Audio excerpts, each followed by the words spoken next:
Good morning.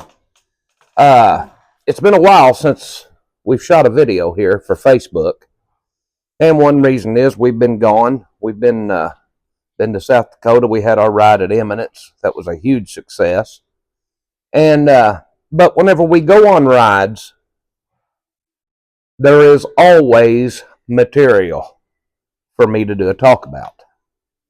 And this morning we haven't got started yet, and so I wanted to come to y'all and check in with y'all. What I'm wanting to talk to you about is how we ride our horses. Okay? Number one, we're riding trail horses. Okay?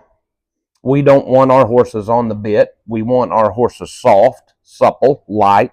We use snaffle bits. We want them just holding the bit and responding to us. And we do that through training, okay?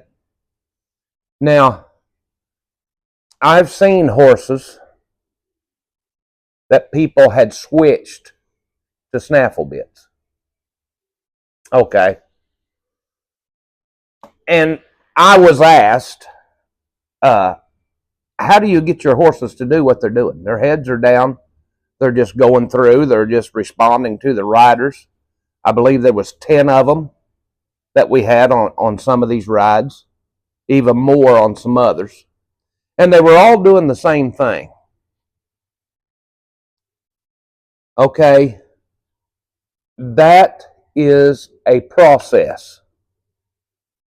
You can't have problems, your horse pushing on you, your horse running off with you, all of this and that, and just put on a snaffle bit and expect them to go around like ours did in a snaffle bit. Most of the horses do not have a foundation on them. Most of the horses do not give whenever you put pressure on them. They are not supple. They don't bend. And when I'm talking supple, I mean a horse that is moving gracefully while bent. Okay? Soft, soft, soft. Get on your horse and don't feel them pushing on your hands. Don't feel them pushing on your legs. A horse that is just up and traveling wherever you want them to go. Okay? That is a process that we go through here in order to get our horses to do that. Now, if you've got problems and you just put on a snaffle bit, it's not going to do you no good because your horse does not know how to react to the pressure. Okay? He has not been trained. This is what I'm talking about on our young horses. And a lot of people was commenting on our young horses that were out on the trail that were acting 20 times better than horses that have been ridden for years. Okay? I'm not on here boasting about that. I'm very proud of that.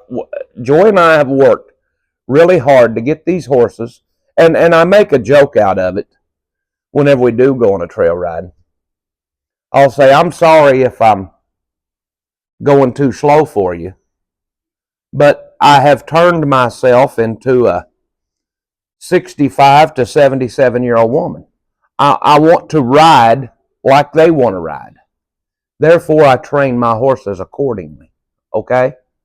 So, on your horses, you have an older horse, you're wanting to go to a snaffle bit, do your groundwork, get your foundation on your horse, get your horse soft, supple, light, get them flexing with two fingers, bending that head around, touching their sides, getting them to respond to you. Okay? Then whenever you get on them, do the same thing except on their back. Get those horses bending in the rib cage. Do all these things. That as a trainer that I've been doing this for a lot of years, I find it mind-numbing for me personally. But I know in order for my horses to do what I want them to do, I must do it. It's just that simple. If I don't do it, this thing's not going to work. And we're not going to have the success that we've had. Okay. Now, a lot of people say, well, I bought a gaited horse. I want a gait. Great. You got to walk before you can run. You've got to walk. This was going on the last ride we was on. Poor lady, I said, fall in behind me here. Because really, she had no control over her horse. It was an older horse, been trail ridden a lot. She had no control over it. The other big problem we see out on the trail is a husband and a wife, and those horses are tied up so tight they can't get out of one another's sight without just losing their mind. Now, that's a problem for a lot of people. My advice is get those horses separated at home. If Joy and I, we've got Ivy and we've got Hercules. Hercules is Joy's personal horse, and Ivy is just in the barn. We're getting her back after weaning her colt, and we haven't bred her back because I'm going to have a good horse that I could go ride whenever we take trips. I don't want to work, okay? Now, if those horses are doing that, I'll promise you they will never see each other on this farm because we are not going to have to put up with that. It's amazing what people are willing to put up with out of their horses. And it can't be enjoyable. It cannot be enjoyable for them, for the riders. It sure as hell's not enjoyable for the horse because the horse is all tied up in a knot and the horse is just doing whatever he wants to do, running over people, doing this, doing that on the horse in front of him's butt. That is dangerous, people. It's very dangerous. But it's amazing what you can get used to. And I've made a joke about it too. I kind of joke around a lot. It's amazing to me how many horses don't know what it's like to get on a good horse and go on a trail ride. And whenever I say a good horse, I mean a horse that stays exactly where you want him to stay in the possession of going through the trail. He stays back. He goes fast if you want him to go fast. He goes slow if you want him to go slow. You know, those are the things. If you want to turn left, he turns left. If you want to turn right, he turns right. If you want to stop and talk and maybe give, that is something you cannot believe how many horses are out here on the trail whenever you climb a big old incline or something and you want to get to the top and stop and let your horses breathe. You cannot believe how many horses will not drop their head and just stand there with you sitting on them. I want my horse to stand still. Here, I'm dropping my reins. Just stand here. That's all I want you to do. But there are so many horses out there that won't do that. That's why I tell the girls that work here, saddle him up, get on him, and just sit there. Just sit there. Guys, it's the little bitty things that really matter. It's the little things that matter. You wouldn't think that you need to actually work with your horse to get on him and him sit there and his feet not move. Does that not sound stupid? That I need to work on my horse. Okay, if you're working on that, what does that tell you? You have a horse that's not paying attention to you. You have a horse that does not give a rip about what you want or what you're doing. You have a horse that is concerned about his needs and what he wants to do. Okay, I've talked about this in the past. If you're on your horse, you need to be a leader. Sometimes being a leader is not all that pretty.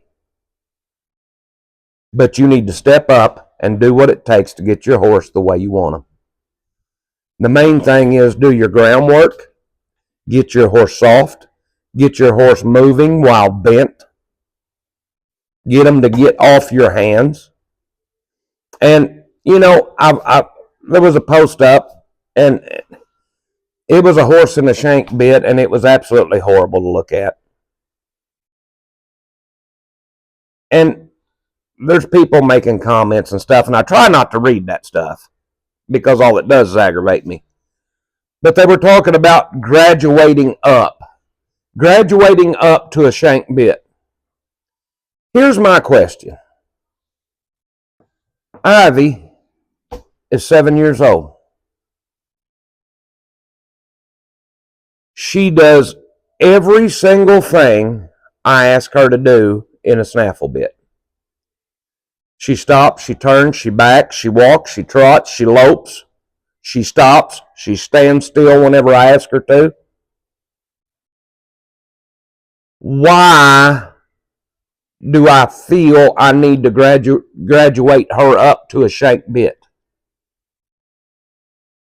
Okay, if you've got a horse and you're riding it in a snaffle bit, and your horse is doing everything it can to do what you're asking it to do, why would you change?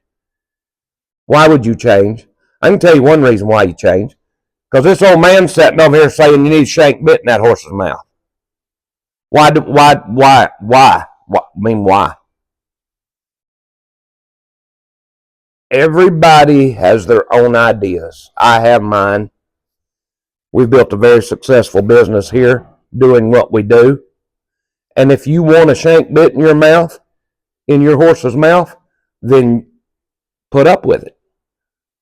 Go through what it takes to get them there.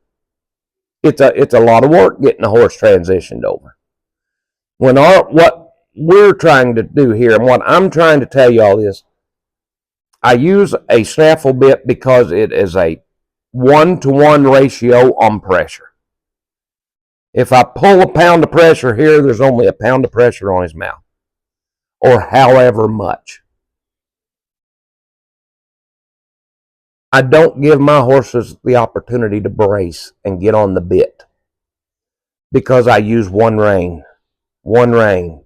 When you put on a shank bit and you go to pull him with 2 reins, that gives him a great opportunity to push on that bit because you have no alternative as far as I'm concerned. Maybe you're smarter than I am. Keep riding.